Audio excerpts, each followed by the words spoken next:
Yeah. Hey. Yep. All right, we are officially recording. Bridging podcast. Are we on? Hey. Hey. Is that going to be our intro from now on, bro? Hey. Wow. Welcome to the Bridging podcast. Oh, dear. I heard from the grapevines that people were saying, oh, dear. Oh dear, to what? What? When we announced part 2 of this episode, they were like, oh, boy. Here we go. Here we go. Round 2. Fight. Yeah. Ding, ding, ding. Nah, we're not about fighting out here. No. We're about having constructive discussions Exactly. about important matters going on in the universe and the world.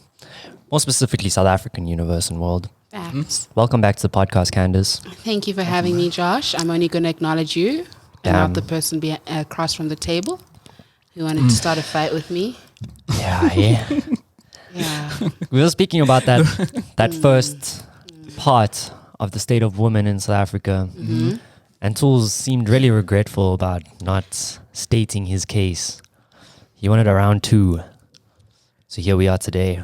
No, I didn't want a round 2. I think there was just, like we said in the beginning, this conversation can't be had enough. You know what I mean? True. There's a lot of stuff that still needs to be said. Facts. And we did say there's going to be a part 3. There's going to, you can't not have this conversation until it's not a problem anymore. I said that before. I'm going to say it again.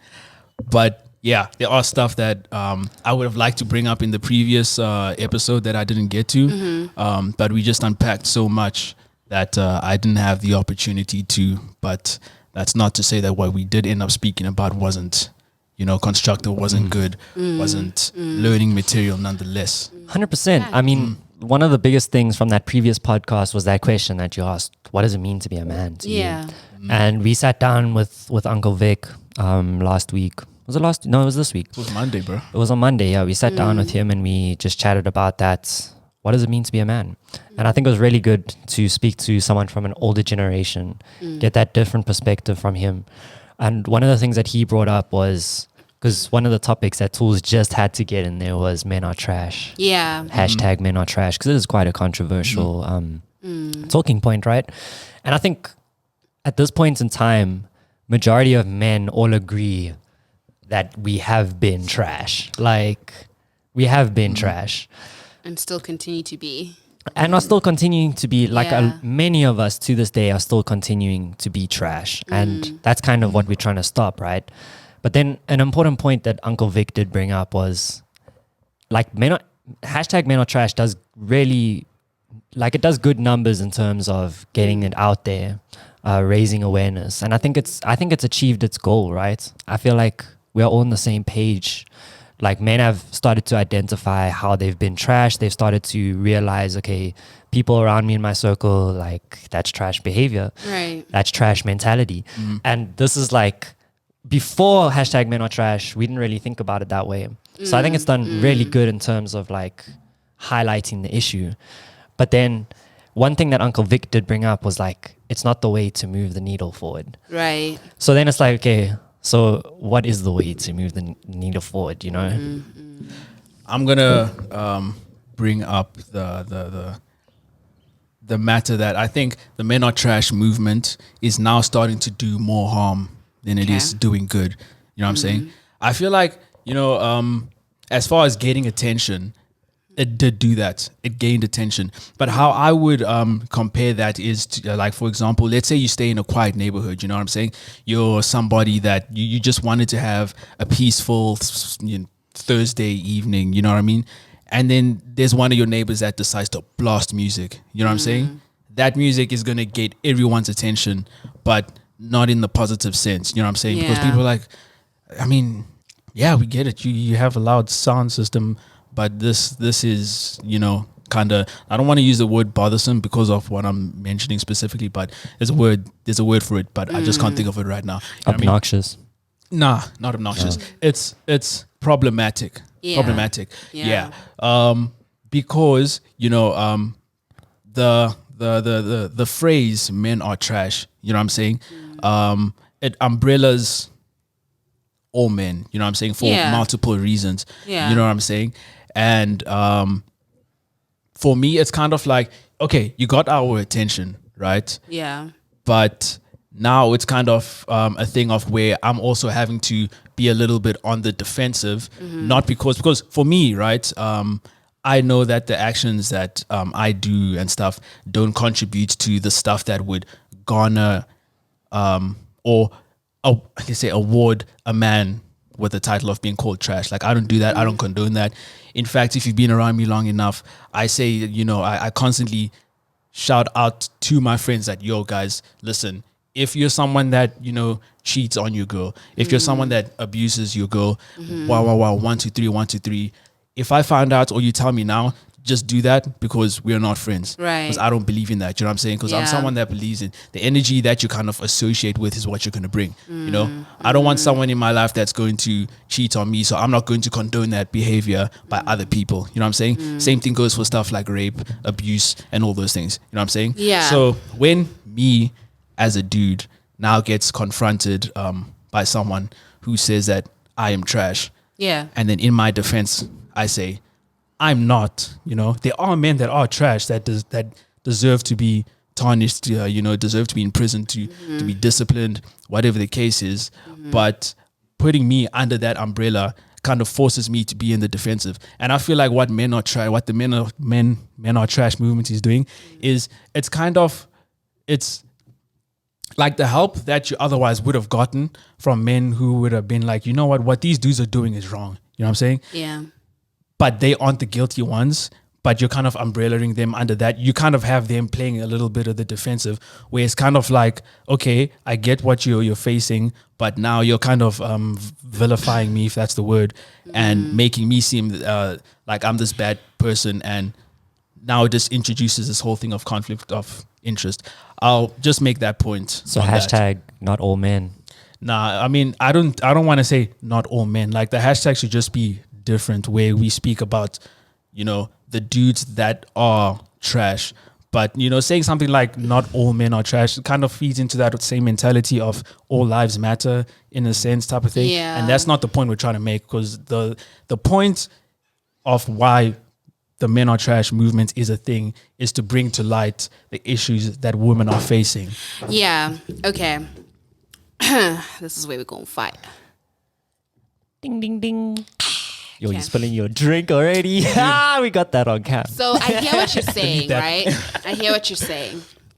But I also feel that men are trash definitely at times can rile up a mob justice mentality, and then you get into cancel culture and then you see that, you know, sometimes cancel culture doesn't work. But I think what the men are trash movement does, it allows for men who have not necessarily, you know, exerted violence and aggression as all these men that are considered trash, to reflect on their implicit actions as to how it results to the worst cases of gender-based violence or the worst case of rape culture, right?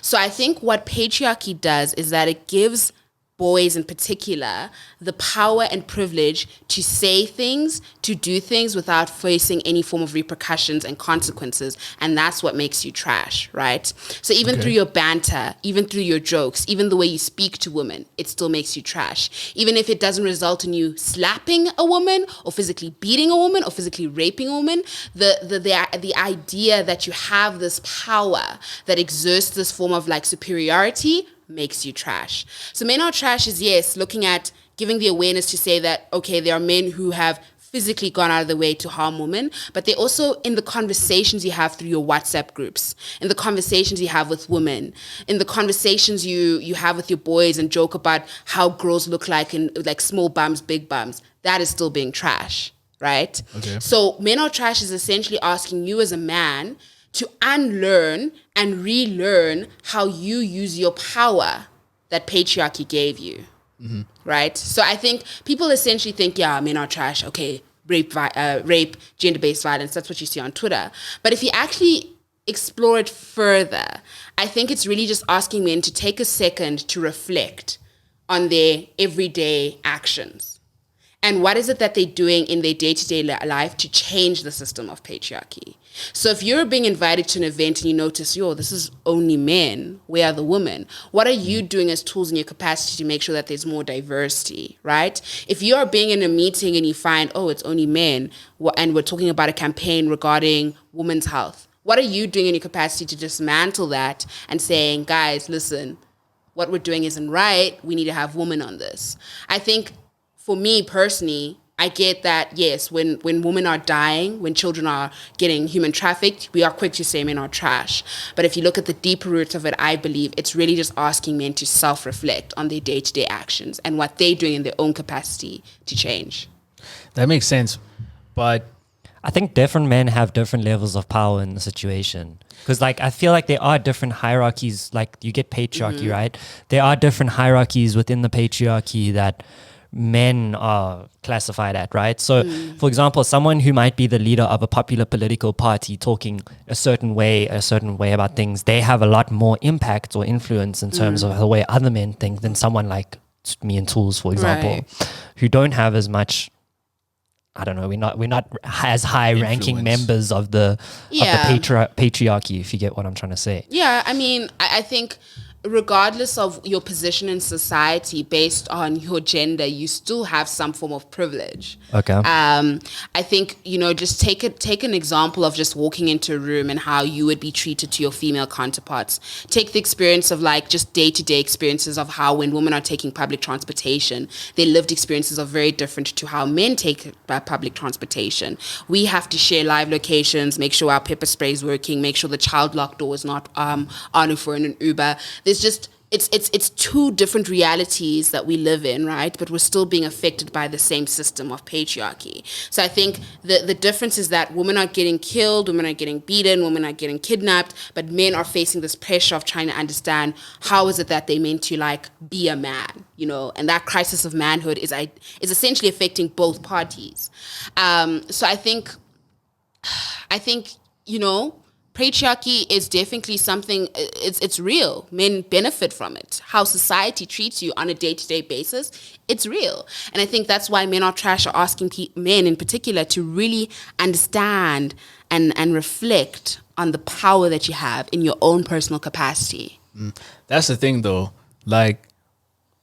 Maybe I just haven't looked in the right places, but in all the places that I've looked, and I think I've, done substantial research on the specific matter of Men Are Trash. I try to find somewhere where there is, a definition for what the movement is. You know what I'm saying? Instead, you come across kind of testimonial style definitions of what Men Are Trash means to the people that are giving their testimonies. And the thing is, when someone goes out and says that men are trash, you know what I'm saying? There isn't that follow up to say that I'm saying this because I need you to, go and reevaluate yourself as a dude. It's just men are trash, and then screw men, give me money. At the end of the day, it's just okay, so this person thinks I'm trash.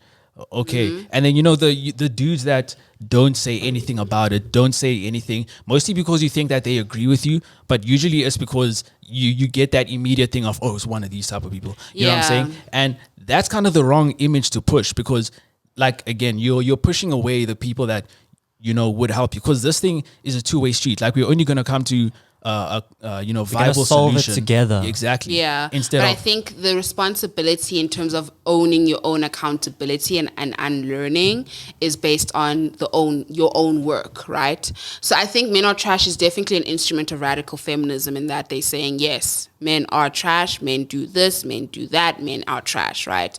But I think once you've sort of understand the tenets. Okay, so just another point that I need to touch on. I think not all movements have to be academic in order to be valid and relevant. Because the moment we sort of make it academic, then it becomes a tangible thing. So the reason why people genuinely don't agree that patriarchy exists or patriarchy is a myth is because it's a thing that you can't see. It's one of these things where it's I read about it in academic journals and therefore, but it's real. It exists. And I think having Men Are Trash as a movement and having testimonies allows you to unpack in your own personal capacity how you've been trash in your life. life. And you can only do so by having more conversations with the women in your life. Right. So asking them, have I ever been trash to you? And chances are they'll probably be like, I think, there was this one time. And then you work on unlearning why you should not be trash anymore, right? So it's not a thing of like, let me Google why men are trash. Ask the woman in your life why you're trash. Candace, have I ever been trash to you? You? Damn. I think in high school, yeah. Okay, I can actually agree with that. Because like in high school, you come from like the high school setting is so different to reality. Yeah. Like, and I think because of the way that it's structured and how much influence the people who are in charge have on you, you think in certain ways, but also like I was trash in high school. No, Josh I was trash in high school. Would I that wouldn't not even just lie. be a thingy, a maturity thing? Because I would go as far to say that everybody was trash in high school, men and women. I think high school, in particular co-ed schools, is where toxic masculinity was just rife.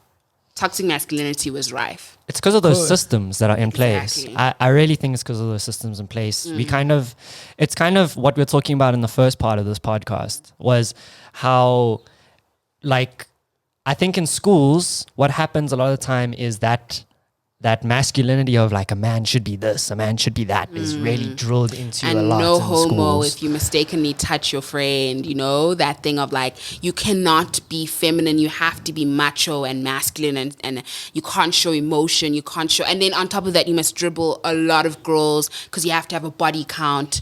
Toxic masculinity was and is still rife in high school. And so there's still some people that I speak to in high school where I was like, you know what, your behavior in high school was toxic. It was trash. And the fact that you're still perpetuating it to this day, you're still trash.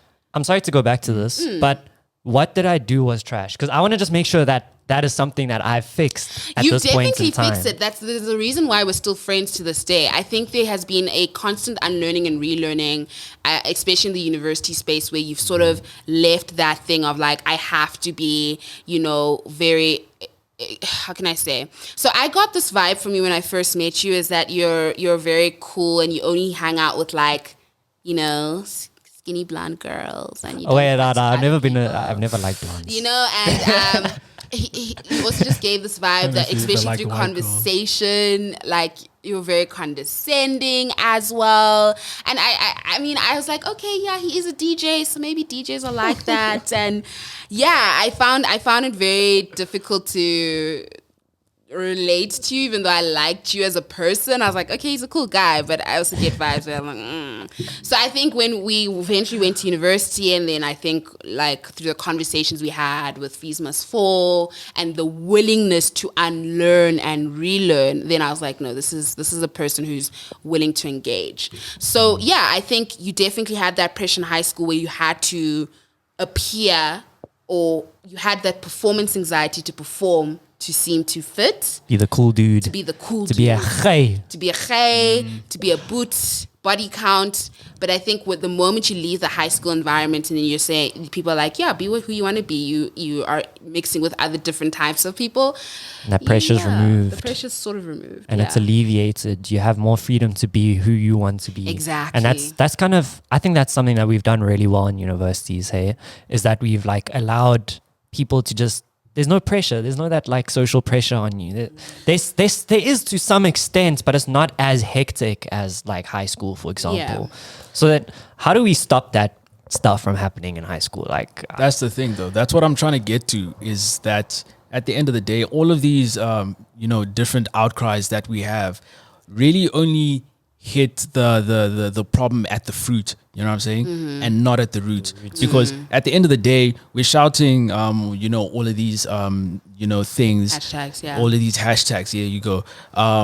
Saying all of these different things when at the end of the day, now there's, a young kid growing up who's going to be hearing these things over and over, being shouted by the opposite sex, for example, that maybe in the future he's going to grow up to realize that he's attracted to, or whatever the case is, and he's going to grow up with this thing in his head mentally being repeated over and over, that men are trash. And the way he doesn't understand it in context, he just knows that men are trash, that I'm gets trash. like, you know what I'm saying? Like trash thrown at him every day on like Twitter. Exactly, and then he's gonna grow up to be someone who's gonna realize that actually doesn't like women. Trash isn't a good thing, you know. So one extreme is he's gonna be like, you know, trash isn't a good thing. I should, you know, what's the use of trash? Trash is pointless in society. You know, let me just get rid of the trash that is myself by myself. You know what I'm saying? And then, you know, end up doing things that you know, that's not good. You know what I'm saying?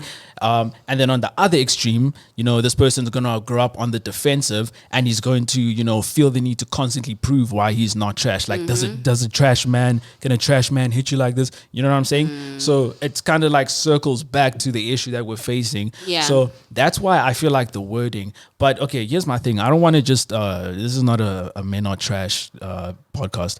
You know what I mean? But what I'm trying to get at is it's not a Men Are Trash podcast episode. What I'm trying to get at specifically is that the way we are going about this, you know what I'm saying, where we vilify an entire group, you know what I'm saying, and then at the same time, on the flip side, we make the other side look completely innocent, to the point where now it's a thing where the social power dynamic has shifted. There is, you know what I'm saying? Definite shift, and to the point where dudes are kind of, you know, they like, you know, walk on eggshells when it comes to, you know, how they approach women. Like I was watching a testimonial of like this woman on YouTube who was talking about someone that she knew, like a rich old white dude, you know what I'm saying, in the US. You know, according to society, that's the devil. You know what I mean? Yeah. So this dude, she was speaking to this dude, and what this dude says, like, when he encounters women in the workplace, wherever, and, you know, they're greeting each other, and the woman will be so quick to go in for a hug, and the dude will be like, handshake. You know what I'm saying? Because, you know, he doesn't know how in the future that could be, you know, flipped on him. So the thing with what's happening now, for example, like you guys brought up the example of how men are trash in high school, for example, or like, you know, just at some point in their life, is that now women or a lot of girls and women see it now as, this is my time to take revenge, where the way forward isn't for them to, you know, fix the issues and say that, okay, this is what was wrong, let's fix this and make sure that it just doesn't happen again, period. Instead, it's like, okay, since you did this to me, now I'm going to do it to you, type of thing, because I have the ability to, you know what I'm saying? I mean, in certain there is a cases, power shift. there is a power shift. I think in certain cases where if women are taking revenge, the question is, has the person shown any remorse for his actions? Right. So if this person is being completely ignorant, completely arrogant, and saying, you know, at that time where I spiked your drink and I didn't see it as rape, and you're just being, you know, you're just overreacting, she's providing awareness to other women not to experience the same experience she's gone through. You know, so in certain cases, I hear you. There's some individuals, but we can't take that minute and say the rest of the testimonies that come out have no validity or no relevance. I feel that Men Are Trash sparked because Karabo Mokoena was killed in the most brutalist of ways. Right, her body was dismembered by her boyfriend. And so what that sparked was multiple stories of how women have been killed or almost have been killed by their boyfriends. And then asking men to say, what more is it that we need to do in order for you to stop killing us? Because we've protested, we've petitioned. Women have died, children have died. What more do you want us to do? Yeah. And I think now the power shift is asking men to figure out the shit, because there's the responsibility and accountability of us just always trying to do this shit of like, you have to change, no, you should surely know. That's why I hear you. The grassroots work is very important for young kids, but you should surely know the difference between right and wrong. You should surely know the difference between bad touch and good touch. There are some sick individuals who have messaged my friend and said that one time you were falling asleep, I actually got a hard on. Yo, that is creepy. That is so creepy. And the reason why is because there's this sort of like power thing of like, you have to exert force when they are asleep or when they're not in control. And I don't know where men get that messaging from. Porn, perhaps? We spoke about that last time. Yeah. Maybe.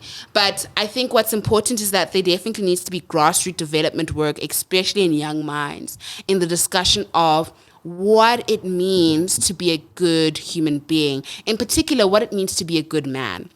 So I know you had this discussion with Uncle Vic last week, but I think personally, from our own perspective, being a good man means being a good partner, being a good equal, right? We're able to work together without necessarily clashing or without any form of like, you are a threat to my existence and I'm a threat to your existence, therefore I have to exert violence. No, let's be good partners, good equals to each other.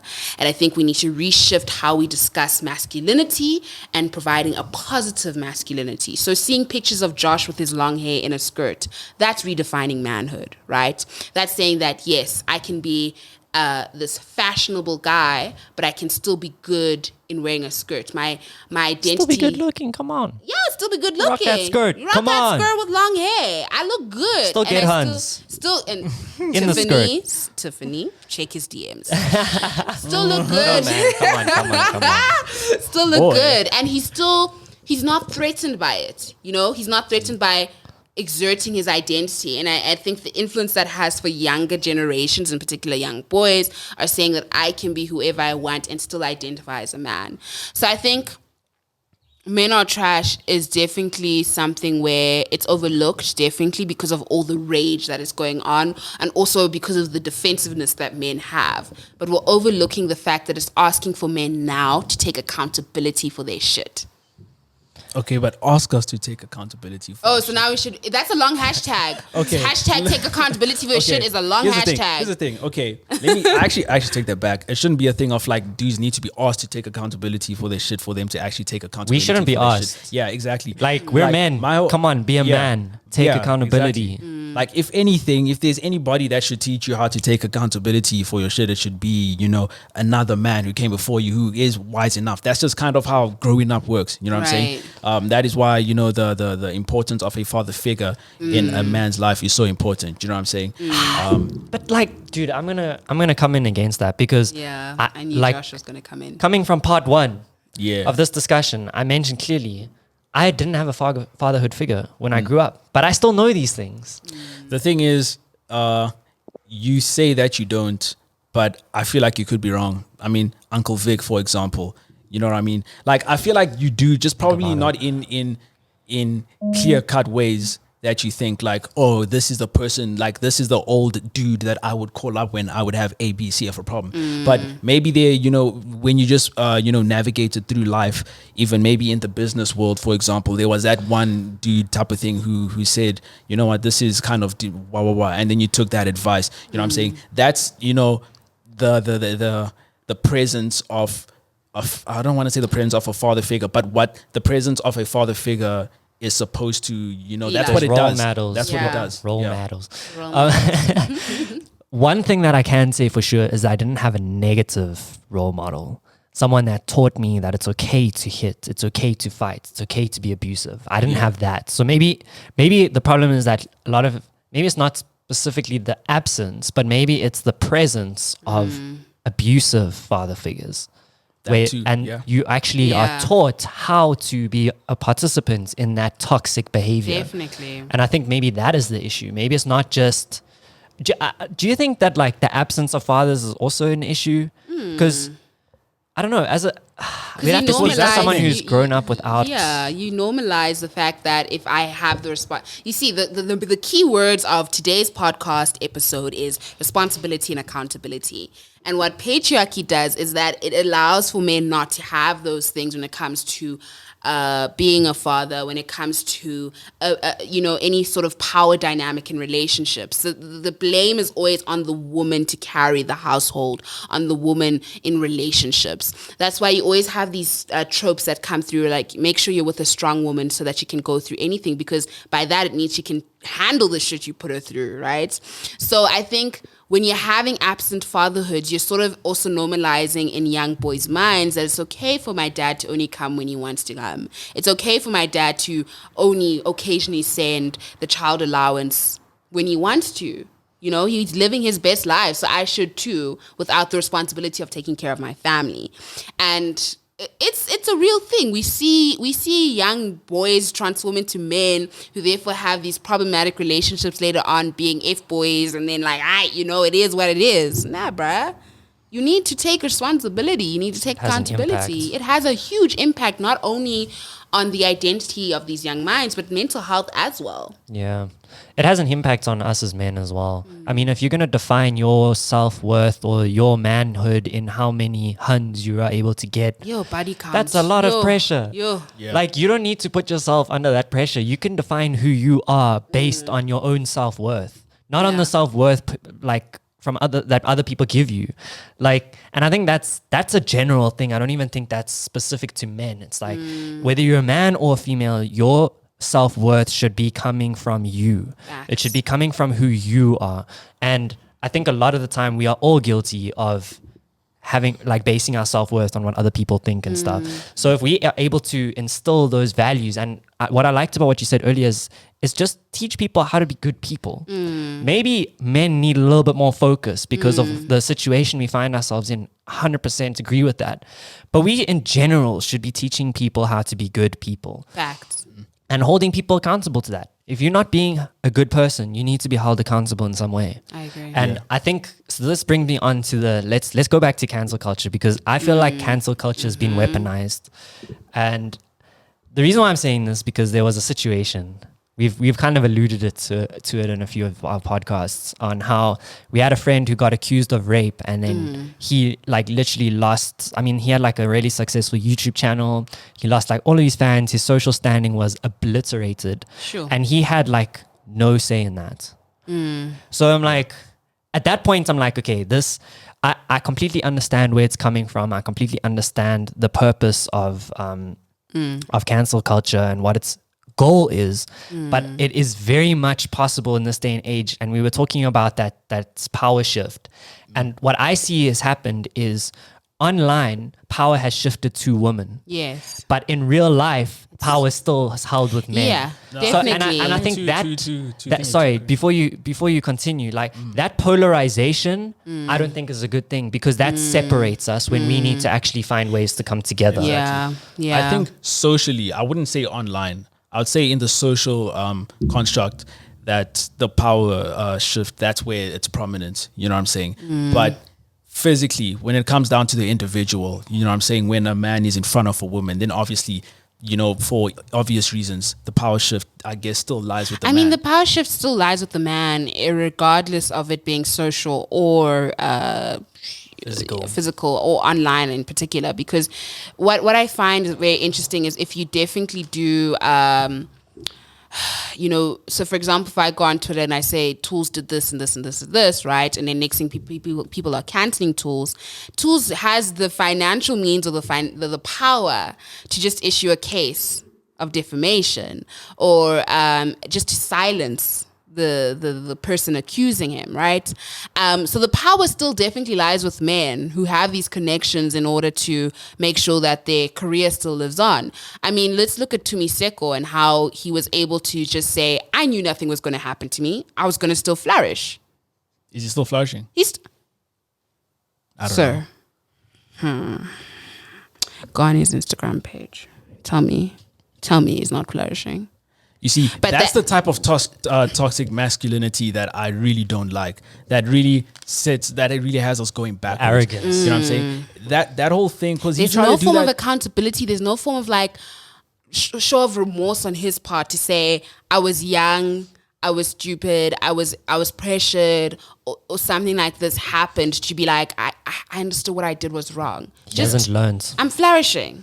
What? My whole thing is that, you know, he even, you know, when he had that whole, I don't know, that there was that trend of people that were prominent on social media, especially on Instagram during lockdown, when it was like a level 5, that lockdown radio thing. Okay, yeah. You remember that? That display of behavior, you know what I'm saying, is what's really setting us back. Because what he was putting out forward, you know, at that time is, look at what my presence can do. Exactly. You know what I'm saying? Like, me being me, I'm able to get all of these women to do things that some of you dudes would only ever dream of. Exactly. But you know what I'm saying? I feel like the money was a huge part of that. Because in my mind, I'm like, okay, what if no woman was like, nah, I don't care what Okay, amount but of money My you put in concern the is table. that the agency for women it was fine, right? I think the issue is how he took that and sort of exploited it for his own benefit and own gain, right? To say, oh, I'm Tumiseko, I can make women twerk. And then what became a bigger issue for me was that there were young girls that were under the age of 16 joining the IG live and twerking for him, and he okay, didn't even that acknowledge sounds it, like a right? crime to me. You see, so for me, it's like he's taking. So fine, give the woman the agency, the platform to do what you want, but never exploit them for it. And I think that's what he did, right? Like every week or every weekend at 2 a.m., he'll be up there, twerk for me. I'll send you 20K, twerk for me. And then it's like, okay, then that's it. And then he never openly acknowledged the fact that, like, guys, okay, I'm creating this platform in order for women to freely express themselves. And then, yes, I'll pay them for it. But please understand that I can't ever be involved with minors because minors joined that live. He never addressed it. Yeah. It was all from a place of arrogance and ignorance. And so individuals like Tumiseko irk me because he's essentially telling other gents that what he does on a daily basis to women is fine. And he definitely comes from an all-boys school environment, right? But I've been friends who come from that same school all-boys environment and actively acknowledge that type of behavior is wrong, and they seek to not engage in it. He's a 20-something-year-old man who's constantly seeking to engage in it, and even from personal experiences from friends who've known him when they were young and teenagers, he hasn't changed. He hasn't changed. So how do we force that change? How do we hold him accountable for those actions? Because we can go the whole like lawsuit route or take him to court, open up a case. And he'll hit you back with a case That's because he the has the thing. So financial means. For me, then, is there not a bigger problem at hand here? Because this is moving a little bit away from the whole like state of women topic. But for me, it's like, I really think we live in a society where your ability to hold people accountable is based on how much financial backing you have behind you. You shouldn't have to go to courts. You shouldn't have to be able to in order to get justice, you shouldn't have money. Money shouldn't be a requirement to get justice. Sorry. But it does affect the state of women because, to be honest, if you have a perpetrator who says, I'm flourishing, nothing, and every time someone accuses him of doing something and he hits you with a law case, what that does for other vulnerable victims that want to come out with stories is that they don't report. They never, there's a fear of being open with their stories because there's this thing of like, I'll be back. there's a thing of I'll believe the perpetrator more than the victim.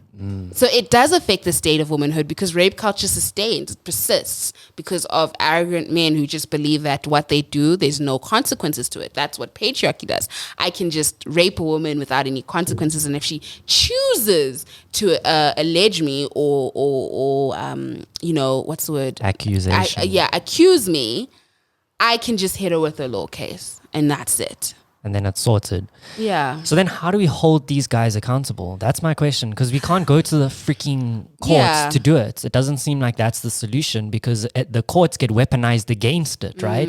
So then what do we do? I think that's where cancel culture was birthed. Cancel culture has kind of been a tool that has been birthed to solve that problem, right? Facts. But then again, it's a tool that can be used in the wrong way. And the more that it's used in the wrong way, the less effective the tool becomes in using it in the right way. True. So Yeah. how do we solve these problems? I really what do you do? don't know, because the thing is, like, you could say put as much pressure on the organizations or corporations that work with him to put awareness to the fact that you're working with a perpetrator that doesn't want to change.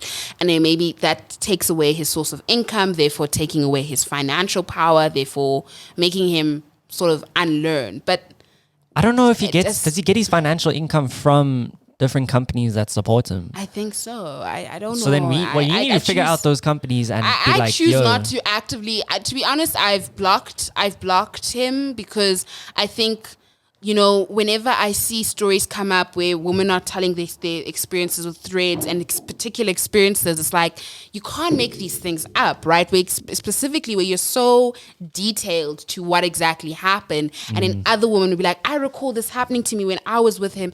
Then it's like, yo, this is problematic. Consistency. And then he chooses not to do anything or acknowledge it, or he acknowledges it by being arrogant. Then it's just like, then there's no...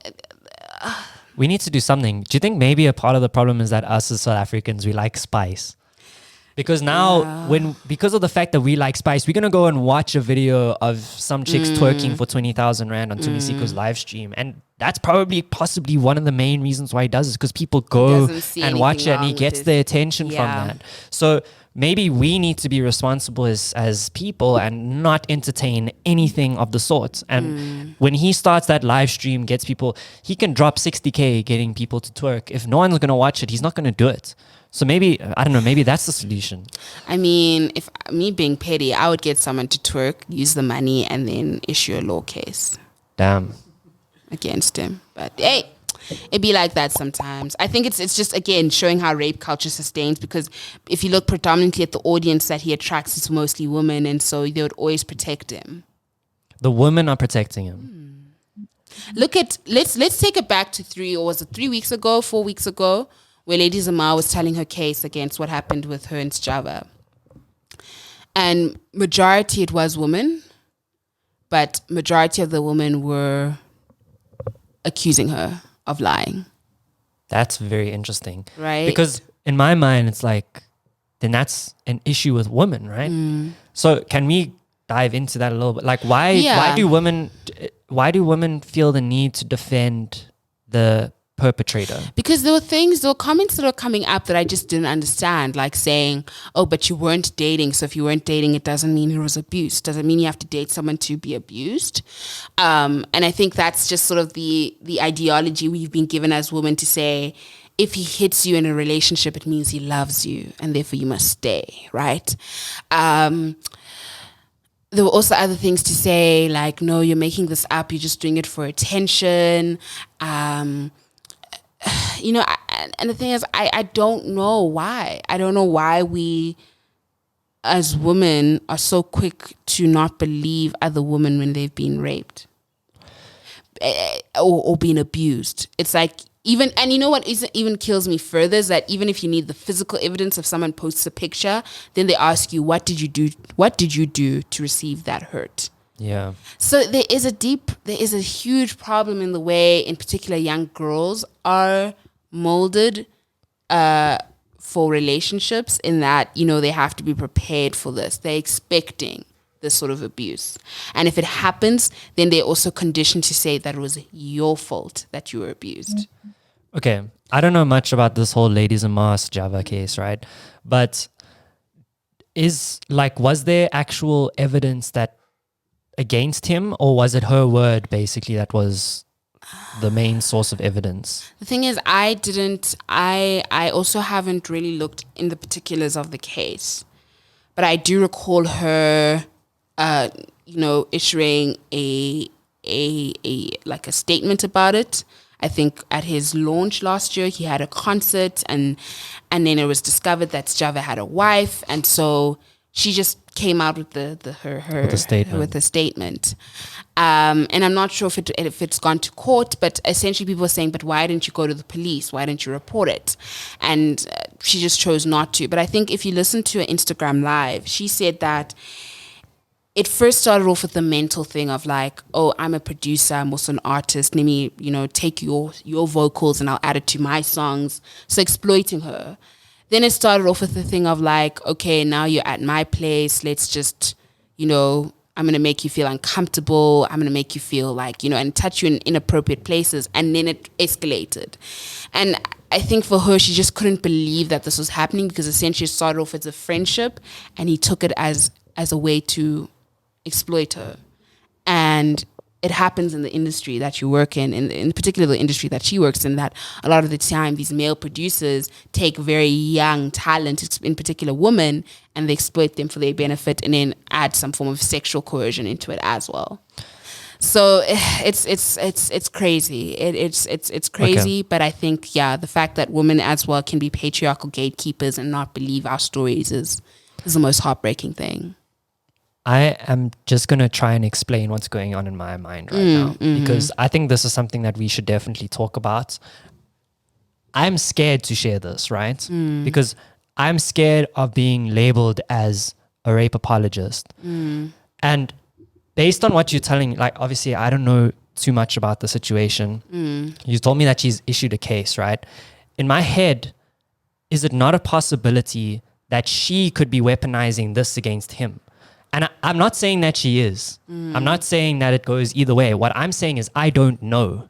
Yeah, we don't know. We don't know. That's the thing. That's the issue when you look at it from a public-private thing, and when relationships fall in the private sphere, the assumption is that it's only between two people, and that it should stay between two people. And you find that with some rape victims in particular, or gender-based violence victims, when they go to the police station, they turned away because the police say, we can't get involved in your affairs. It's private. And this is the issue we have. When private issues become public in the form that you violated me, what sort of support do I have? Because if I go out to social media and say that this has happened to me, people say it can't have happened. How has that happened? You know? If you go to the police and you say this has happened to me, they tell you to go back and solve your issue with the same person that's violated you. How has that happened? Let's also take the example of Babes with Dumo, right?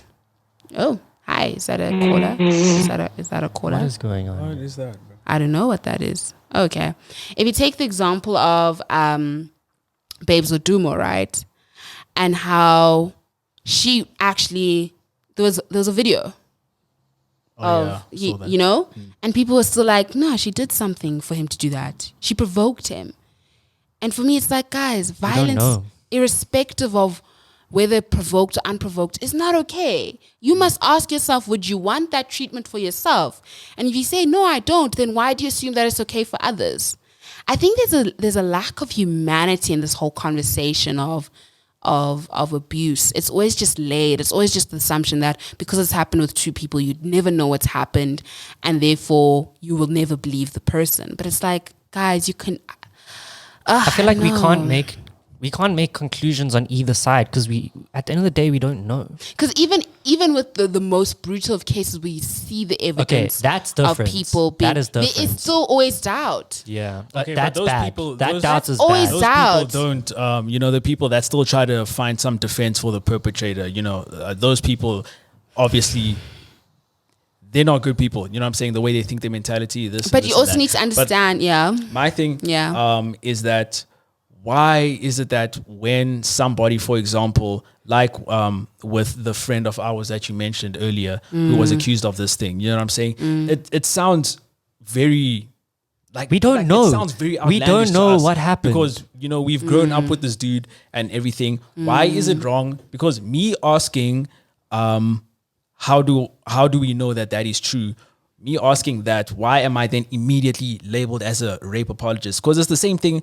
I use this example of let's say I have a parent, like one of my parents was like out of the blue randomly accused of killing someone 10 years ago. And I'm like, that is not the person that I know. Where's the proof? You know what I'm saying? I mean, obviously with rape and, stuff of that matter and any kind of abuse, it's different because sometimes there is no physical evidence, or if there is, it's very difficult to find, opposed to like killing somebody. But me asking you to give me proof, because what you're saying or just is being skeptical about it. Exactly. Because the thing is, just because you made such a large statement, because saying that this person raped you is not something small. You know what I'm saying? I'm not just going to immediately, jump on that, what is now going to become a bandwagon and be like, let's get this person locked up. And we don't even know, if that really was the case. It could have been. We don't know if it is, though. But what we are going to achieve in the end is we're going to tarnish this person's career. Because even if we find out that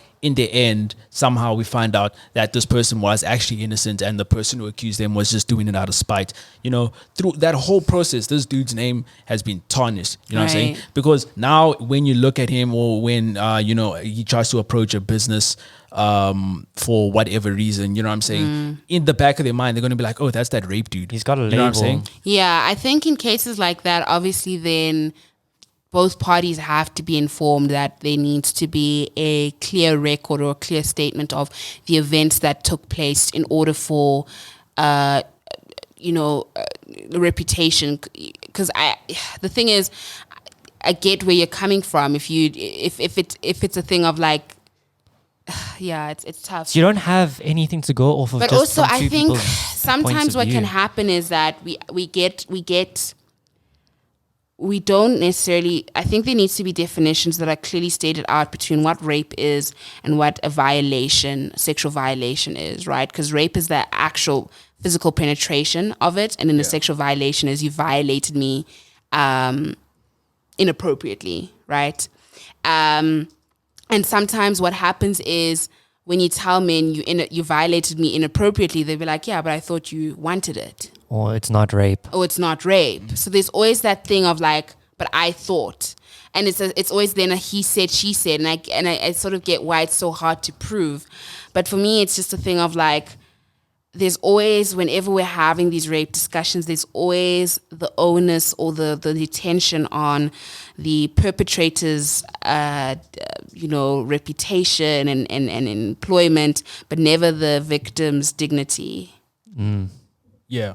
It goes both ways. It needs That's to true. go both That's ways. true. And I think it needs to be treated equally. Yeah, I don't think that the fight should be for the sake of, the alleged perpetrators' social standing or anything. Like that's not a reason, to try and defend yourself. I don't think, you know what I'm saying? Because how I'm doing on Instagram shouldn't be the reason why, somebody, keeps quiet about what that person did to you. You know what I'm saying?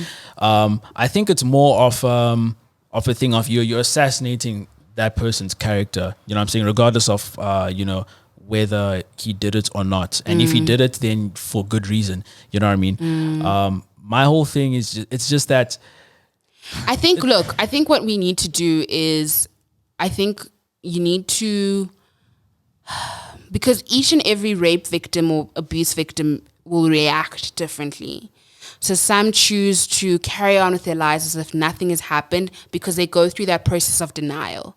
But then they will be triggered by certain images or flashback images to realize that this actually happened to me. It wasn't okay.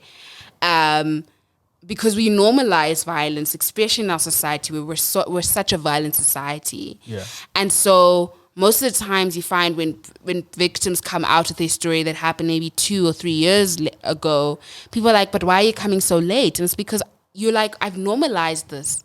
And it's only till now that I realize that something was done to me and it wasn't okay. I want justice for it. Like another friend of mine, she's 21 now, and she lost her virginity in high school, and the guy took a picture of her while she was sleeping, and he sent it to the boys group.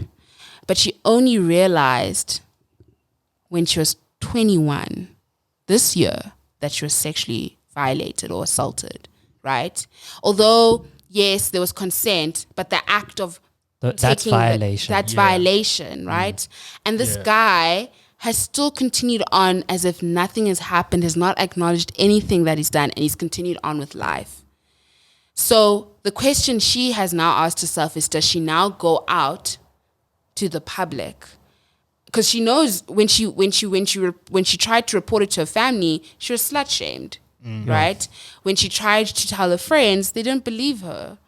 So now when she's 21, she's successful. Are people really now going to be like, well, but that happened when you're like, why? There's just going to be so... There's questions. And now it's going to be like, you're trying to tarnish the man's career. You're trying to... But she's realized only 3 years later, this happened to me. It wasn't okay.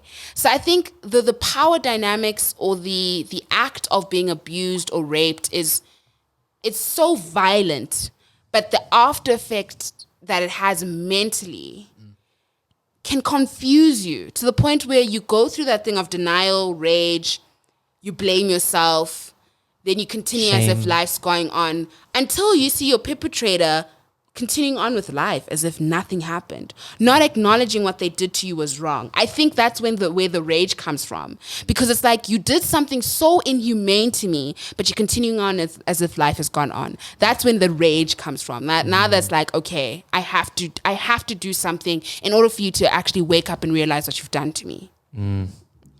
Yeah, it's understandable here. You're talking about how we live in such a violent society. We have a question coming in from Tino. He's asking, to what extent does the African culture play a part in all of this? Do you think we have a violent society that is rooted on African culture, and that's kind of where it's sourced from. Because it's, in my mind, like, okay, what is African culture? I feel like African culture today is very different to like traditional African culture. I mean, I'd go so far as, maybe this is a bit controversial, but I would say that me as a white person, I'm sort of a part of African culture today. Maybe I don't know, maybe it's not mine per se. I'm a South African, I guess. Am I a part of African culture? I don't know. Maybe you should say that for another podcast. But in my mind, African culture today is very different to traditional African culture. Maybe there's some sort of roots that are stemmed from traditional African culture that we see today. I can't speak on that because I have no idea about African traditional culture. I mean, looking at the history of Africa from, you know, an academic point of view, you had societies that were predominantly matriarchal. And I think, matriarchal. Matriarchal. Yeah, actually. Really? Yeah, matriarchal. Okay, I never Where knew you that. had women leaders, Egypt. empresses, you know, that would make the Cleopatra. decisions. You had women gods that would protect the king, but they were valued so highly in society in pre-modern Ghana. So look, I think what then happens if you look from it from an academic point of view, where capitalism comes in, and I mean, colonialism comes in, right? And you have this thing of like teaching the man to be the best colonial man. Yeah. Right? And so the best colonial man has to go out and work. And when he finished his work, he has to come back home to his woman, and the woman has to take care of the household.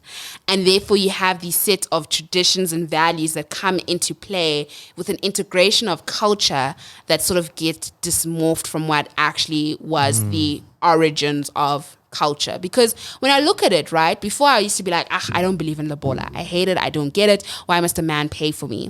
But as I grew older and I actually integrated and understood the origins of it, it's actually really a form of two families coming together and blending them together, not necessarily saying I'm paying for this woman to be mine. Yeah. But it's a way to get people to communicate and get to know each other and merge the families together. Essentially. And so, for example, in Malawian culture, they don't necessarily believe in the whole thing of like, let's pay for it's more of a thing of like, let's have a gift ceremony, an exchanging of gifts where the family gives something, this family gives something, we agree to this marriage, and then we just party, it's a vibe, right?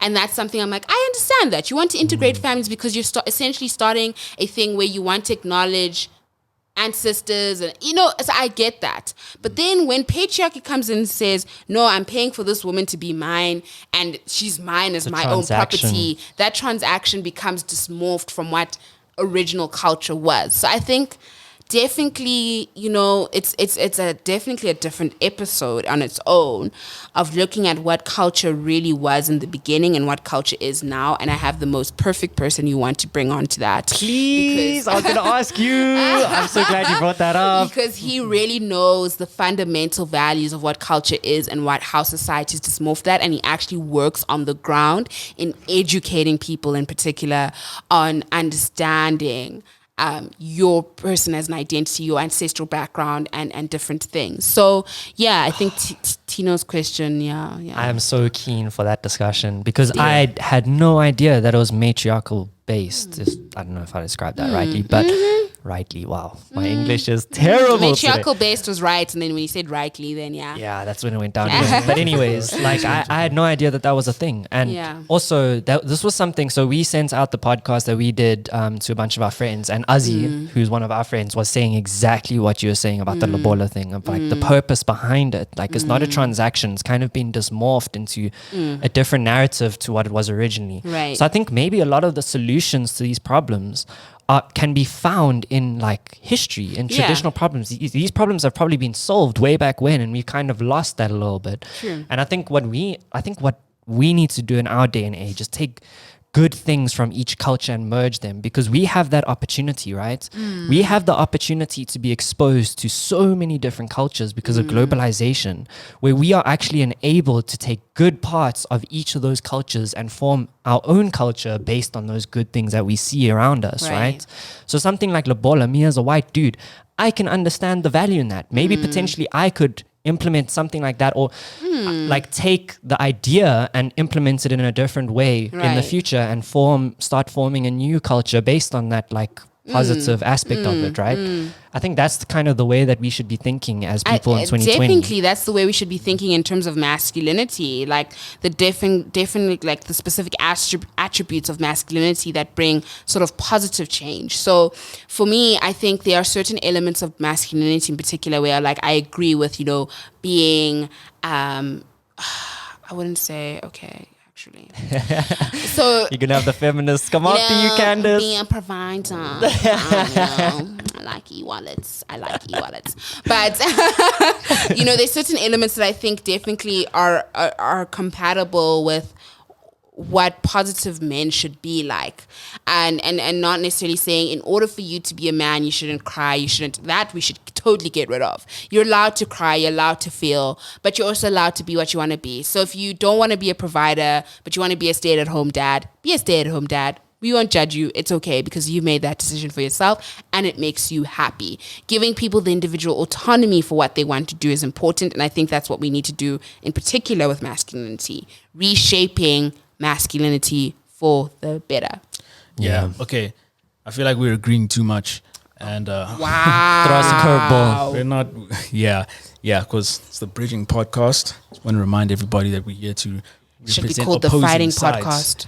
Nah, the thing is, I wanna be able to also speak on the side that isn't here. You know what I'm saying? Because if I'm gonna be honest, you know what I'm saying, I agree with most of what we're talking about, but I feel like there's a side that isn't being represented right now, and that's what I want to do, because I feel like in that clashing area, that's where a lot of learning, that's where that unique learning happens, and that's what's supposed to separate our podcast from other podcasts. You know what I'm saying? So just having an agreeing conversation, we're only representing one side, which isn't bad. Yeah, so now it is. If you're seeing a snippet on this on Twitter, don't retweet it because you agree with it. Retweet it because you don't agree with it. Like, tell us why you don't agree with it. Like, we need to like, don't just agree with things. You need to critique and like push things to the boundary in order to be able to determine what is right or wrong. Send this to the person that would disagree with us if you agree 100%. With us. So I want to bring up something that really that was a curveball for me the last time you brought it up, the word agency. You said it and I was like, what the heck does that mean? This was the first episode. If you guys don't know what I'm talking about, because you need to watch it. So talking to you. Yeah. So you brought up the word agency and I had to look it up, and then the videos that I watched, I had to watch them again because I was like, what? And I had to wrap my head around that. So educate us on what you learned. Yeah. So I want you to correct me if I'm wrong, and then I'll go on from there. So, okay. You gotta believe in my mans. Come on, Candace, please. So how I understand agency, right, is pretty much the ability to express yourself. If I'm gonna put it in the most simplest way, because I can't remember all of those bigger words that the people that were explaining it used. So let me start there. The ability to express yourself. Right. Mainly the word or the phrase is geared towards groups of people that weren't able to before. Yeah. You know what I'm saying? Yeah.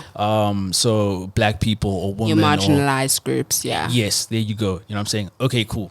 So you used agency when we brought up the WAP, right? There we go. Now we can use it in the hashtags again. And this Instagram's gonna remove my post. Wait, is that why? Do you think that's why? It could be, yeah. I mean, we can talk about this after. Wow. Oh, okay. Because I didn't use that in my hashtag. Maybe that's why. I don't know. Okay, but, Instagram, fix your nonsense. So you use that in sort of defense and explanation of, why Cardi B and Megan Thee Stallion put themselves out there in that way. Let me preface this by giving you an example, right? So black people, we were enslaved in the past. You know what I'm saying? Yes. We didn't have a voice. We couldn't speak. Right. We fought for that right to speak, to have a voice. We gained it. We use it to promote guns and violence in our music videos. Agency. Women in the past also didn't have rights. They fought for the rights to, be able to vote, to be able to speak, to have their own voice, to have their own opinion, to be taken seriously in society, equally. To some extent, they gained that, or some women gained that. And with that power, they put themselves out there in the nude agency. So here's my issue, which goes back to why, I'm having these conversations in the first place, is that, it's agency because you're showing women that it's okay to be this type of person, to be who you want to be for your sake. You know what I'm saying? You know what I mean? Yeah. But there's that young, impressionable person, specifically there's that young, impressionable girl who's watching all of that, who's not seeing that, I'm allowed to express myself.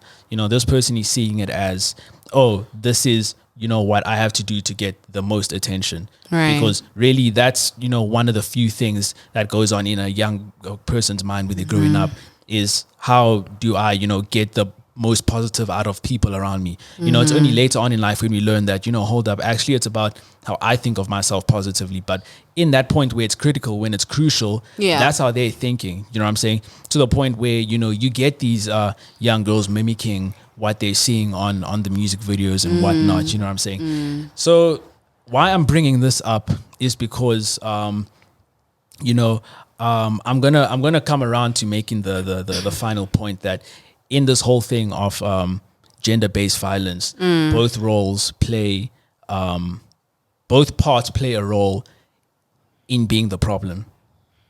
Okay. Right. So why I'm saying that is because think about it like this, right? So let's say we lived in some weird, alternate universe where for some reason, you drawing your own blood was an okay thing to do. You know what I'm saying? Like it didn't physically hurt you. Let's just say that's the case. Okay. But now we are in a situation where we are in, murky waters where there's sharks swimming around. You know what I'm saying? And the fact of the matter is that we should be allowed to draw blood from our bodies, because it's my body, I should be allowed to do it. But the fact of the matter is there's still sharks in the water, if you get what I mean. So drawing blood is not smart in that sense. It's not the wisest thing to do because there's sharks in the water. You're going to attract the sharks. You know what I'm saying? I don't know if you get where I'm going with this. Yeah. So men are the sharks. Pretty much. So the whole thing of agency and putting yourself out in that way, it's a good message, but is it the message that we need to be pushing forward first before other things that we deal with? My issue is, how are we teaching kids about agency? Because if we are at all, is WAP the best way to teach that? I mean, it's the best message to teach about sex positivity and body ownership, yes. But in terms of agency with regards to telling kids that they can be whatever they want, I remember in particular, someone saying that, women are allowed to be whatever they want. If they wanted to be president, they can be vice president. They can be president. Sounds a bit right? faulty to me. That's where representation is so important in saying that you can have women who are accountants, you can have women who are constructors, you can have women in the farm industry, you can have women doing everything. The issue is when it comes to capitalism and content creation, what would get the most attention out of those women that are representing and that women are doing anything that they want to do, right? Yeah. So chances are rappers like Cardi B and Megan Thee Stallion, who are about body positivity, who are about sex positivity, who are stirring the pot with WAP, which essentially what Gen Z is about, right? They're stirring the pot, they're reconstructing the stereotypes of body and sex through a music video. That's probably going to get the most attention compared to in the 21st century, a modest woman who is changing the game in agriculture that is predominantly a male dominated industry, right? And it's because we live in a society where Josh would most likely watch a video of a man cheating on his wife and that exploding on TV than a documentary about someone farming seeds. We live in that kind of world now where we want that explosiveness so that we can tweet about it. We like spice. Document it so everyone can jump on that spice, right? We like spice. And I think then what it means is we have to have more conversations with young people in particular in terms of saying, look, in as much as we have social media, in as much as we have these people dropping these music videos and doing these songs, you need to understand that you don't necessarily have to live up to that. Because what happens is when we go on to apps like Instagram, we focus too much on what we're meant to be like externally and not what we're meant to be like internally. So when you go on Instagram, you're looking at what Josh looks like physically, but you don't know what Josh is internally. So you don't actually know that he's actually a soft, cute, cuddly bear, but he just looks like a fuckboy on Instagram, right? Thanks. Right? So now people are saying, in order for me to have 10,000 followers, get a Mini Cooper sponsored, go to Daytona, whatever, I need to look like a fuckboy. And therefore, when you look and watch fuckboys on Netflix, you associate terrible behavior with that, right? I think it's, you know what, it's so interesting when I think of like women like Beyonce and the work that she's done in women empowerment and in the conversations you have with her, and you actually understand this is a very down-to-earth, humble individual, but the music she comes up with in her videos, you're like, whoa, what's going on, right? You need to understand that the individual that has the agency to choose to put out that art in empowering other people to say, express yourself, yes, but understand that you're expressing yourself, not expressing what you want or what you're seeing. I think that's the dichotomy that people are not getting, especially with music videos, and how, especially that example you mentioned of young men in America with guns, the impact that has, especially on young minds, where they're seeing all these artists rolling up with guns and then kids are shooting. They're not understanding that you're acting like this person and not acting like yourself. So there is that self question. So we have to be teaching kids in particular what agency means. And this is things that I do in my workshop, in particular the menstruation workshop, where I say one exercise we do an exercise where we get the girls in a circle and we say your name, but say your name with a dance move. Because essentially what you're saying is, this is the type of person that I am. This is the type of person I assimilate to be. So most of the time you'll find that person A's dance move is very different to person Z's dance move, because this one's shy, this one's more dynamic, but they stand true to who they are. You know? So it's so important to embed agency in young minds, to say you don't have to be like person A all the time. Yeah. There's too many person A's. Be person Z if you want to. Yeah. You still have value and worth in society. So yeah, I mean, I get your agency argument. I totally get it. And I just think it's an issue of the self that we're not focusing too much on. We're just focusing on what we should aspire to be, and aspiring to be is seeing what other people are trying to be and not really being themselves. Because I was talking about it with a friend of mine yesterday, and I asked him the question of how the conversation came up was, how do you feel about female body positivity messages? You know what I'm saying? And then from that conversation, we spoke one thing, what led to another, and then we ended up speaking about like how so many young kids today are depressed. You know what I'm saying? Without a doubt. Exactly. The filters for me are just absurd. Like, they look cute, but imagine the work that you do with Facetune, where you can change your nose and change your cheekbones just to look more appearing. And people feel the need to do that in order to just, I don't know, there's some need to do that to portray yourself in the best way possible online. I think that's very bad place to be in. Unless you have some sort of responsibility on the viewer to consume that content responsibly. You need to consume it with the context of, there's a lot more to this person than what I'm seeing right now. Exactly. I And always they see don't- this they don't get person. that. I always see They this don't get person on a yacht. I always see this person in a nice car. All of that, but you don't see the bank statements behind Facts. that. You don't see the lawsuits or people reclaiming their property and stuff like that. Yeah. And I'm not saying that every person that's posing on a yacht and has a nice car has that problem, but you don't know. That's the whole point. You don't know. So you need to consume it acknowledging that you don't know the full picture. And if you, I don't know, maybe, I don't know, we need to figure out a way to responsibly consume information on the internet. Yeah. I think that's one of the biggest problems of That's our the thing. generation. Because here's the thing.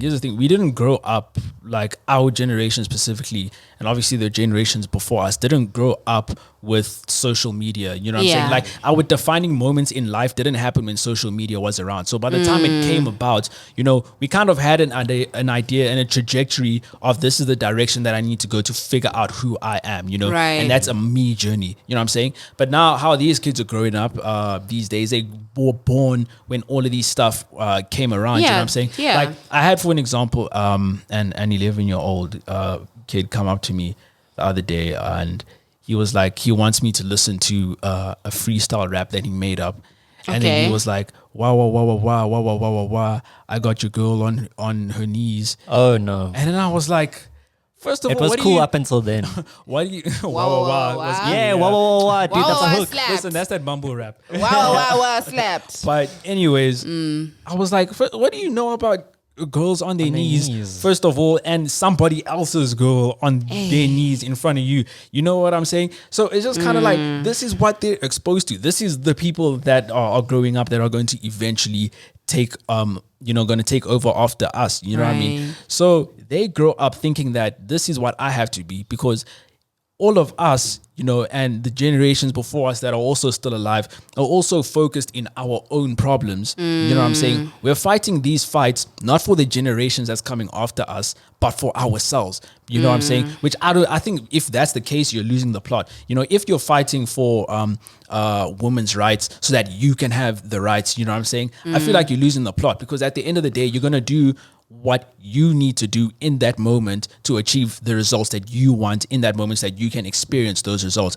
You know, some people in the past, you know, for us to be free from like racial slavery, you know what I'm saying, they died for that, because they were like, you know what, I'm gonna die, but my death is going to ensure that the person coming after me gets what I'm fighting for. You know what I mean? And that's not what we're doing, because we're losing the plot now. We always argue about like how government politicians make these moves for, you know, for themselves, you know what I'm saying, where they really could. It's very easy for them to just, you know, think about the other people, everyone else, because you said it on another podcast that if they legit focus on just if they just focus on growing the economy, there will be a bigger piece for them to have. So in the end, they will end up getting that money, but it's not going to happen now. And that's the Takes problem. time. And that's why I feel like we're losing the plot. It's because we're doing all of these things because we want to experience the positive effects of it now. When we need to be okay with the fact that this thing probably won't manifest holistically in our, you know, our lifetime, you know what I'm saying? But we still need to fight it regardless. So now when you're fighting somebody saying that I should be allowed to, you know, twerk and, you know, not be judged, that's true. You should be allowed to do that. But the fact of the matter is that you are going to twerk, you are going to be judged, and that entire process is being seen by young, impressionable minds that are now going to grow up and inherit these same problems the same way we inherited the problems. That is the reason why we're having all of these conversations now. You know what I'm saying? That's continuing that cycle on and on. And I mean, you brought up now. It was the wind. Oh no. You brought up something. You brought up the example of like what Beyonce is doing with her music, and I agreed with you like so much, because the difference between what Beyonce puts out and what Cardi B puts out is almost black and white. You know what I'm saying? For example, you look at songs like let's compare WAP and Beyonce's "If I Was a Boy." Okay, no. Beyond, no, hold up. Have you listened to Partition? Have you listened to Rocket? I don't know. Yeah. I actually haven't been seeing that. Yeah, no, Chief, no. When she says, "Let me sip that ass." Wait, what? Sip.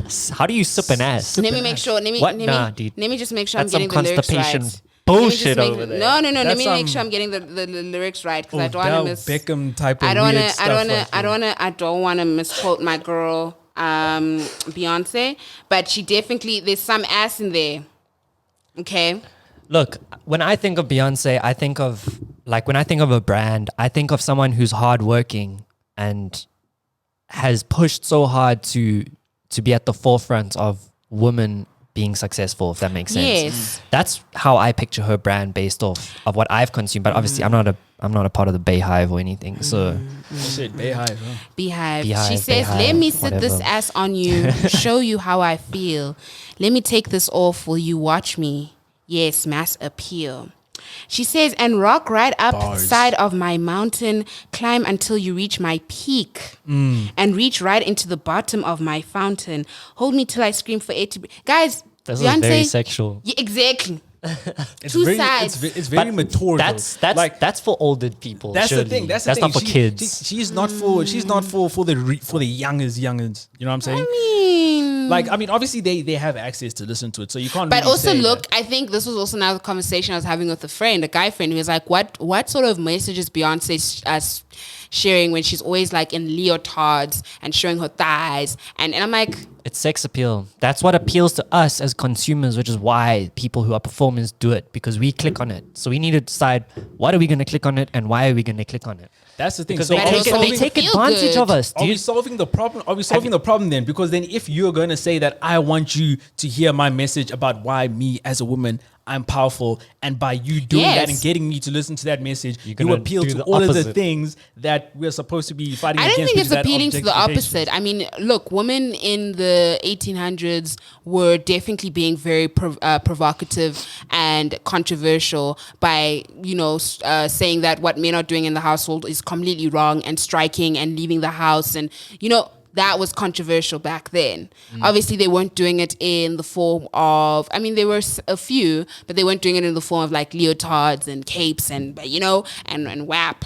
But I think as time goes on and as society progresses, our form of movements change, and therefore our call to action will change as well. So Beyonce deliberately and intentionally will, have woman empowerment, but in a way that it's sexy. Because yes, she knows people are going to consume, but she also knows that predominantly her market is young women, right? Yeah. And sometimes it's young women who don't even feel confident enough. So she will deliberately have songs like Formation. She'll deliberately have songs like,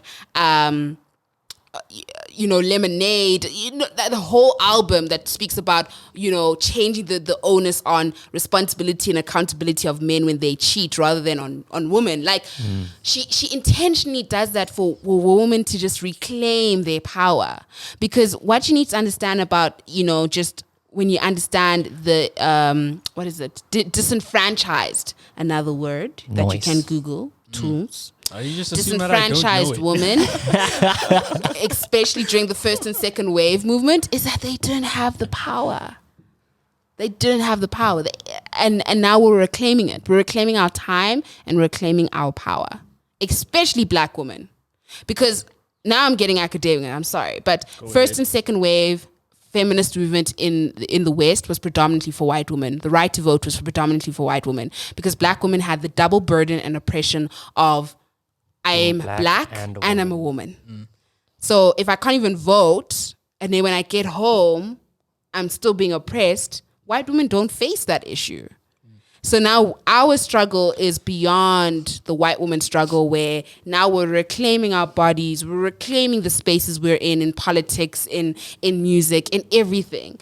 It's a different fight to white women. And so when we see songs like WAP, in particular for black women, it's so powerful. Because Britney Spears in the 2000s, she was provocative. I'm a slave for you? Oh, she was provocative. Toxic? Oh, she was provocative. But that was for white women. WAP, that's a manifesto. That is a political agenda. that I'll definitely sign up for and not be the president for, but I'll definitely, yes. Vice president? Hey, maybe. Come with that. Yeah. Yeah. Definitely. Okay, what I like about Conversations are where very we've gone. whew, yeah. Yeah, it's tense. It's tense up in here. We got that spice because you know we like spice. But anyways, The Spice Podcast. what I like about this Roger conversation is we spoke a lot about the internet and content in the context of what we're speaking about, and I think that's a very, very important discussion that we need to have. Just a quick question: have you guys watched The Social Dilemma Yes. on Netflix? Yeah, good What are your thoughts? Because this plays into what we're talking about, how people, when they post stuff and the algorithms that these social media sites use, they tap into our brains. They hack our brains to keep us on the app as long as it regulates possible. our behavior. It regulates our behavior, but not only that, they hack us. They literally hack us. And the part that's scary for me is that these social media sites, they don't even know what the algorithms are doing because they're using machine learning and AI. So we actually don't even know how they are manipulating us. And for me, that's one of the first, there's this guy named Ben Gorson, Dr. Yeah. Ben Gorson. He's the lead scientist in artificial general intelligence. He says that what we are doing today is we are using artificial intelligence negatively for negative things. We're using it to sell, to steal. Yeah.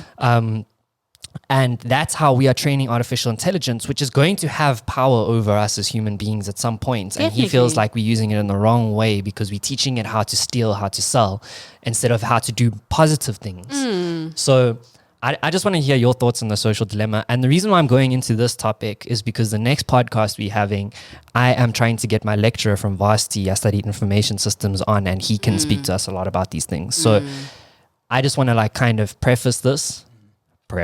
Dude, I realize I've been using that word so much. Preface it for next episode. But I just wanted to hear your thoughts on that quickly before we end the I haven't watched podcast. it, so it's all her.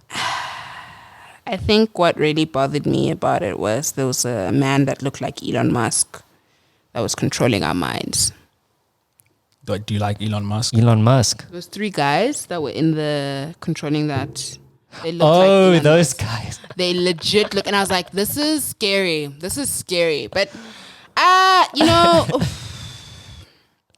yeah, it's scary because definitely when you watch the documentary, the first thing you immediately do is you just put your phone down. I turned off all notifications from my phone. I've always had my notifications off. I've also had a time limit because I'm a very sensitive person, so I can see how things easily affect me.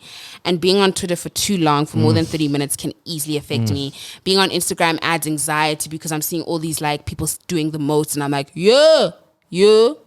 whilst I'm in my onesie watching Love Island. It's too much. But what it so beautifully does for me in particular is it shows that the people who've created these, who are predominantly white men, are in control Biased. of the content that we consume, are in control of the behavior of how we act. So these ads that come up, if I easily speak about the fact that I want the new Apple Watch Series 6, I'm go on Facebook and there's all Bombarded. the ads. Right? If I talk about the fact that, I'm just banting about, PS5 and chat, next thing, it's on my Instagram feed. It's scary how everything about my life in which I talk about or which I mention or which I search easily becomes integrated into the social media. And they know that you spend most of your time on social media, and so they try their best to control your actions through it. And that's what scares me. But another aspect that scares me is in particular the things we talked about, how it has an impact on young minds. So there's so much access to content. TikTok, Instagram, Facebook, Twitter, Snapchat, Twitch, so many apps that young people can easily sign up for free, easily get a hold of, and then they're speaking to a whole different universe of people. And how that can have an impact on them in terms of next thing they join a Twitch stream, and next thing Josh is dropping bars about how climate change isn't a myth. Boom. Now these kids are now all of a sudden influenced that way, that climate change isn't a myth. Now it's scary. And all it takes is a simple of just a tap. Yeah. You just tap into something and you're easily influenced. That's why the discussion of agency is so important, because you know who you are, you know what your ideals are, you know your values, and as much as you can be, I wouldn't say persuaded into an argument, like you can say, I agree to disagree, social media can easily influence you. Yeah. Twitter has become a news feed. Yeah. Where Josh could Fake news report spreads 6 today. times faster than normal. Yeah, real it's news. scary. Because it's more provocative. Yeah. And that's what we click on. That's what gets our attention. Yeah. Thank you for your opinion. Thank you. Got one more question for you. Oh, God. Do you have any questions that you would like me to ask him on the podcast? Who's him? My lecturer. So I was he'll just be like, speaking on these kind Jesus? of topics.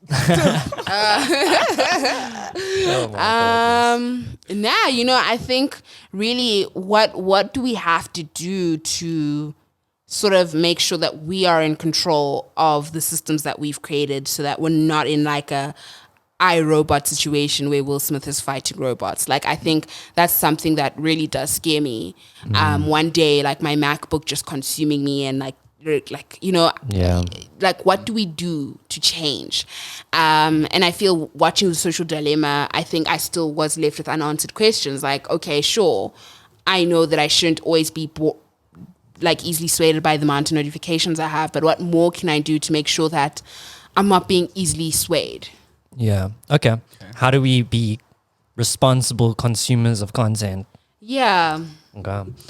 All right. I think that's that for today. I feel like we had an amazing discussion. We referred a lot to the previous podcasts that we have done on this topic and around this topic. So please go and listen to those podcasts. Also, shout out to Tino for being a part of this podcast. He's joined the live stream, and that's why he got his question across. So if you want to get your questions across, join the Discord. We'll be announcing episodes and streaming time on our social medias. You can follow me at I am Josh Dillon on Instagram and Twitter. I don't know if you guys want to plug yourselves real quick. Candace is doing a lot of work with Curate, a lot of great work with those menstrual courses that you're telling us about earlier. So shout out for that. Please continue doing your things. Can we please get that information so that we what? can put it on the Discord? Just kind of what you're doing. Oh, yeah, We sure, wanna sure. Put it on the self-help stuff. Sure. Yeah, so that's another Definitely. section under the Discord. Sorry, Candace. That's another section under the Discord. We have a section there for self-help. So on all the topics that we speak about and all the people that we get on, we're going to get their information. We're going to put it on there. So if you want to find out more about how can you be a part of these menstrual courses, for example, how you can learn more about agency, all of these things you can find on the Discord. That's going to be like a hub of information for us. So join the Discord. Yeah, boo. Cool. I don't know if you want to plug your social medias quick. You know what I do. I'm the Minister of Menstruation. So yeah, you can follow me on Twitter and Instagrizzle, Candace @Candace_Chirwa. And yeah, all my links to the work that I do are in my Instagram bios. So if you're really keen, you just follow all of those things. Dope. Tools, you still too famous for this? Wow. The only reason I don't shout out my stuff is because for me it's just a thing He's of got Hans. I don't. He doesn't want the Hans to follow him. Put that out there. Exposed. I don't. For my mom watching. I'm kidding. Anyways, for real though. I don't like shouting up my stuff because I don't want it to get to my head. Because listen, guys, this podcast is gonna go big. It's gonna do amazing numbers. Manifest. You know what I'm saying? And when it does that, I don't want it to be a thing where I become numbers orientated with my personal image. Okay. You know what I'm saying? So I'm here for the podcast. If people find me on the media of socials, they will media on the find me socials off, bro. You know what I'm saying? Keep it real. You know what I'm saying? That's- Lastly, Okay, there's one more thing. information that I also got because I was watching the Espresso episode thingy on YouTube, and they had a line for abuse, a couple of lines, and I'm gonna put those in the professional help information chat. So be sure to check that out if you know anybody that is being abused. If you're being abused yourself, it's very touchy. The stuff is going to be there for you. You know what I'm saying? Maybe you want to be discreet. You want to be real private about it. It's all going to be there. No one's going to ask questions if you don't want questions to be asked. You know what I'm saying? But yeah, it's been a real good episode, and we need an outro. We don't have an outro, but it will come naturally. It will. One day when we're doing an episode, someone will do something and we'll be like, yeah, that's the outro. Yeah, And that's we'll just it. keep doing it. Or maybe it's just something that we'll keep doing subconsciously and someone will be like, you know what, you guys do that all the time. And you're like, Just make it a outro. thing. Facts. All right, Candace, thanks again for coming through. Thanks, Candace. Tools. See you on the flip side. Yeah. Cheers. Bye.